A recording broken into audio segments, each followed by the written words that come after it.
Good morning, YouTube, and welcome to a special edition of Fall of Summer. I'm Otabek, and I'm joined here by Parker. Hey guys, how are you? And we just kind of wanted to do introduction to the cast. I'm going to interview Parker here, and I want to take this time to kind of give you the floor, introduce yourself, give us a general knowledge of what you do, who you are, and at least one interesting thing about you. All right. I'm Parker again. I'm 22 years old, currently in North Carolina. I've been acting since I was 16. Unfortunately, I've been on a 3-year break, but I am working to get past that with the Fall to Summer production company. Um, I've been writing a couple scripts for the past couple of years and trying my best to get back into the film industry any way possible. Um, Moved up to New York hoping to sign with an agent. That didn't work out too well. Moved back to North Carolina and fell back in love with it again, I suppose, after having a bunch of issues with a bunch of personal stress and not really wanting to work past that. Now, my main question for you today was do you think this pandemic, this whole shutdown, this kind of overlaying stress on everybody that kind of set everybody at like the same level because everybody had masks on and everything like that? Do you think that, I don't know, solidarity, that kind of realizing that life is futile as we know it, that helped you kind of realize that you needed to do something with your passion, or do you think that was inevitably just going to happen with you innately? I feel like it was definitely going to happen innately. However, coronavirus was definitely a big fire under my ass because I was stuck at home, not really doing anything. Um, and I could have, and I did, spend the extra time that I had on video games or just pointlessly wasting my time. But I've also, thankfully, in the past couple of months, definitely not towards the beginning, been a lot more productive with my time towards my passions. I would say, had it not been coronavirus, I probably would still need a little bit more motivation. I'll say that for a little bit more time. I hate to say it, but life's been a little rough recently, and the only thing that's kept me continuing to keep doing this shit is the fact that I don't really have much else to throw myself into. you know, Honestly, ever since you kind of inspired me to start creating because I saw you begin to, create something and really put some care into your time. That's when I kind of really wanted to jump on board. And you know you gotta know, like, you splash but make waves as well. Do you get what I'm saying? For sure. I feel like you affect the people around you as well. So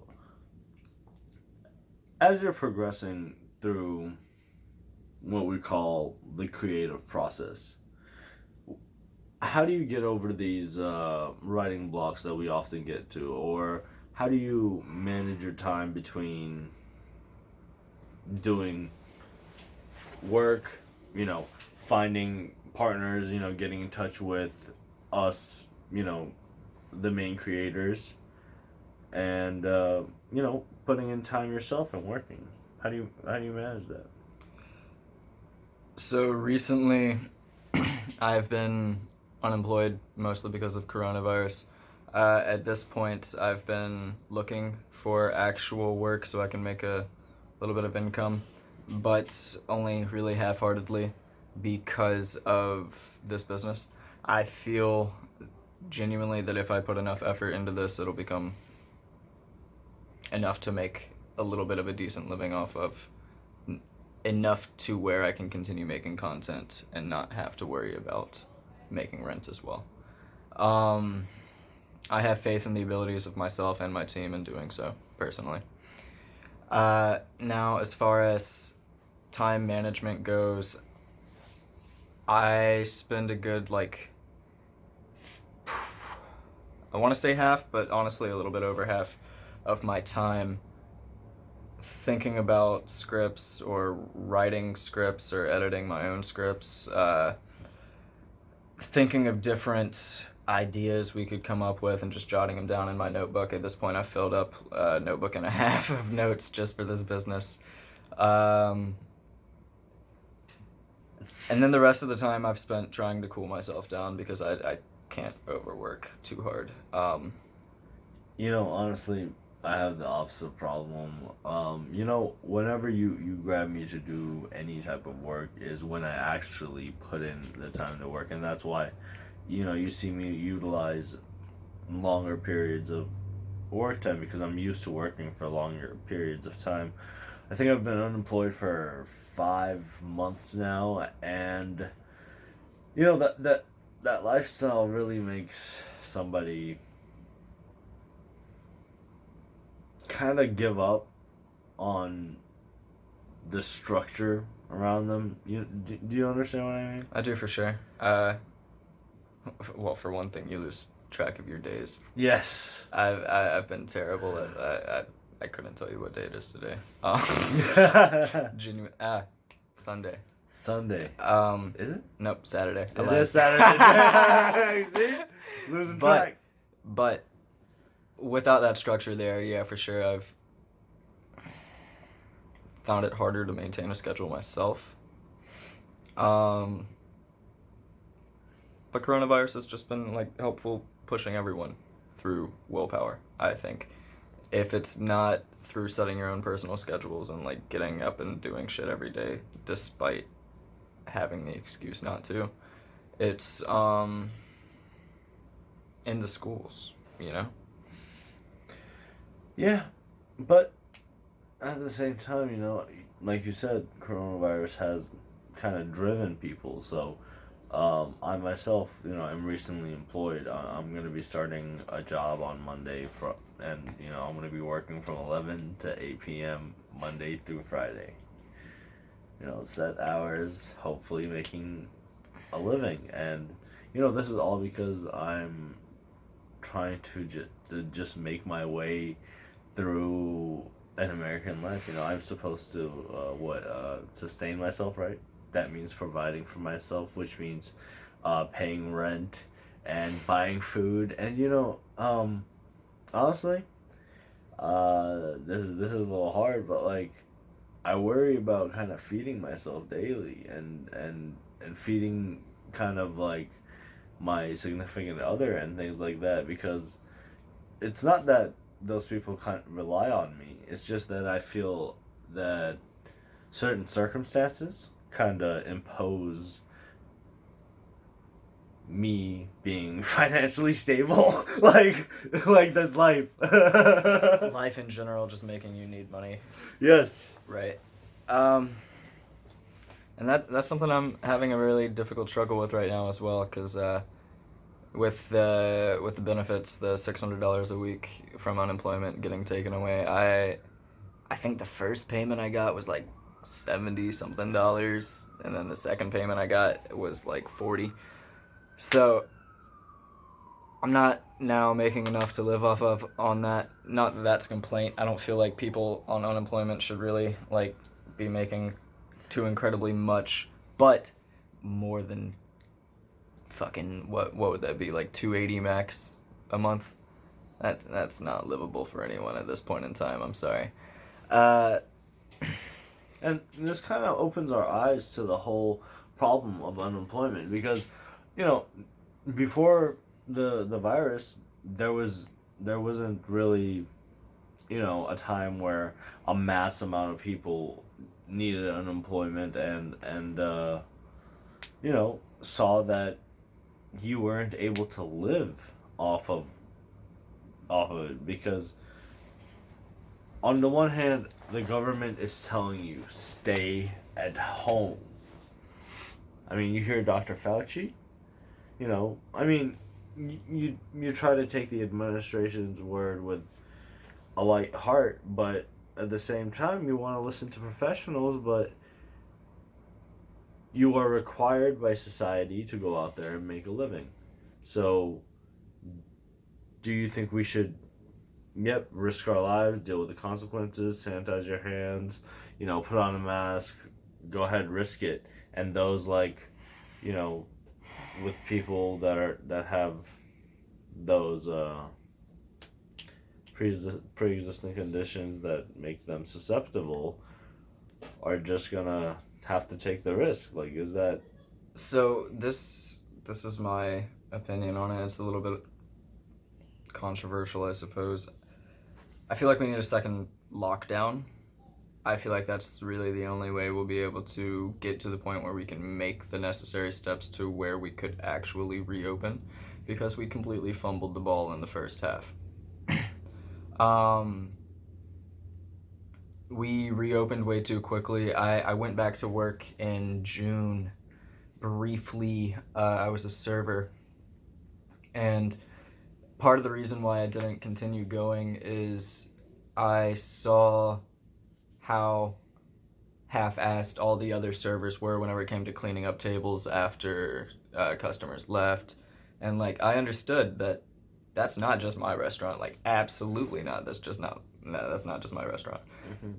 That's every restaurant in America, and it made me like hesitant to dine in at restaurants. I have. Yeah. So am I. You don't gotta feel too guilty about that. But I, and it is a little bit hypocritical of me to say that I have and like still feel like we need a lockdown, but I feel like the lockdown is what we need. Lockdown for another like month, two, maybe, boost up the unemployment rates again that we had before. Maybe not up to 600, like 400, 500. Something livable. A livable wage, basically. Right, and go from there. Because as it is, we have too many positive cases to safely and comfortably reopen anything, in my opinion. Before the virus, I don't live in a big apartment. I live in the smallest apartment you can find, a two-bedroom in Raleigh. And before this whole outbreak, we had a lot of people over because I try to be a good host. And after I lost my job and I was stuck at home, I still had friends come over, but one by one they kept losing their jobs because they kept getting their jobs suspended, right? Because people that they were working with contracted the virus. And at first I didn't take it too seriously, but I had an uncle that I knew directly pass away. I had a grand aunt that I honestly didn't know in New York pass away. Okay. All confirmed corona cases. And recently, my cousin's father passed away of coronavirus. I'm sorry to hear that, man. Yeah, it's all right, but my family back home in Uzbekistan is completely locked down. Right. So and I feel other like that's countries the most frustrating are taking this seriously. Like it's a developing country, mm-hmm. and it's still taking this seriously. New Zealand has reached 0 cases. South Korea has reached 0 cases. I don't mean to get too political, but would you have dealt with this the same way if you found out a pandemic was affecting, let's say, your family? How would you treat a country as if it was your family? Like, what are the steps that you would take? I know you already said a lockdown, but like. So like on a more personal level? Yeah. Again, it's a little bit hypocritical because this isn't what I'm doing myself, but I feel like the most practical thing for all of us to be doing would be not social distancing, but instead staying at home, limiting interactions with people that don't live with you, limiting any sort of going outside to like just the bare necessities, like going out and getting groceries or gas, or if you absolutely have to, if you're an essential worker going to work.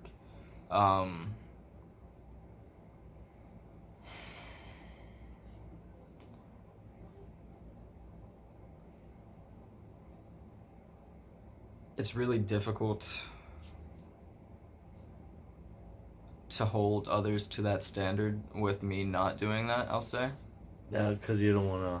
But I think the main reason why I haven't, and I feel like this is the main reason why many other people haven't, is herd mentality. Like, everyone else is doing it, so fuck it. Like,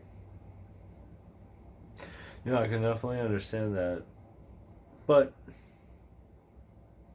on the upside, I really want to talk about kind of like the creative process, and not just the creative process, but this business within itself.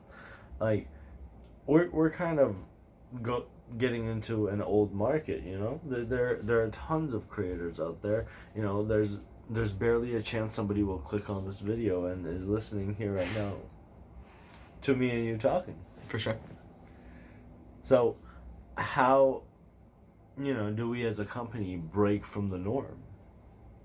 I'm asking you, as a subordinate to a superior.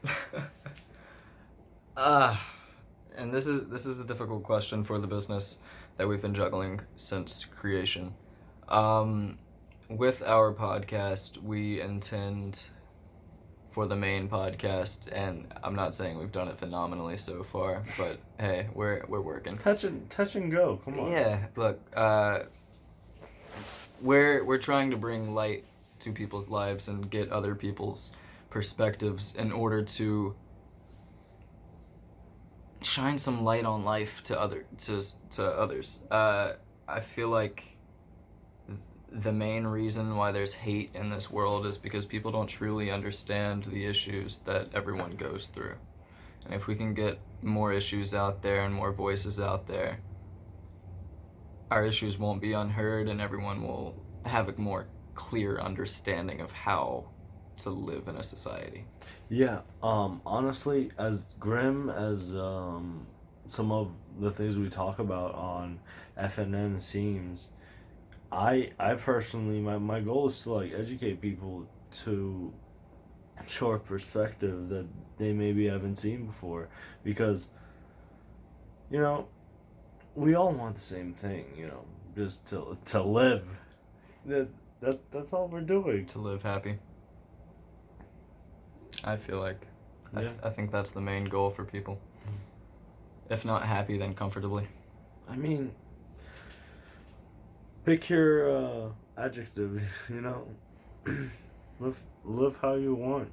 And a lot of times our differences only separate us because we choose to kind of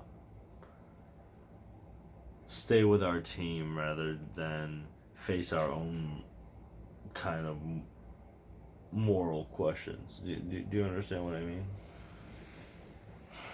A little bit. I mean, it's always more interesting to. I don't feel like it's more interesting. Hold on. It's easier to help other people's lives than it is to pay attention to your own problems. I agree with that, and that's why I feel like during our sessions on my patio, a lot of times I get started on these rants about politics because I'm constantly being fed an outlet of politics. Well, yeah, it's constantly shoved down our throats on a day-to-day basis. Well, I can't help it. As an adult, I feel like it's my responsibility to be educated. At the same time, I don't. It all depends on the source. I feel like going back to your main question that you had asked me before, I feel like the main purpose of fall to summer is for us to educate and entertain. Because there's no need for us to be hesitant about learning because it's just personal growth. Very true. I understand that it's not the most interesting at times, but the the main goal of us coming and talking and growing as a team and growing with more and more personalities as we add these guests on and growing with our listeners and our community is to spread happiness and information, because we simply cannot let people just continue living in ignorance. Yeah, and I completely agree with you. You know, with the help of you guys, our viewers, I think we can really make this company into something great. Uh, Parker, I want to thank you for coming on to this podcast with me. This is going to be one of, I think, 3 episodes that we're going to be airing. And hopefully, we're going to have just as much fun with Butch and Tyler. Perfect. And that's a wrap.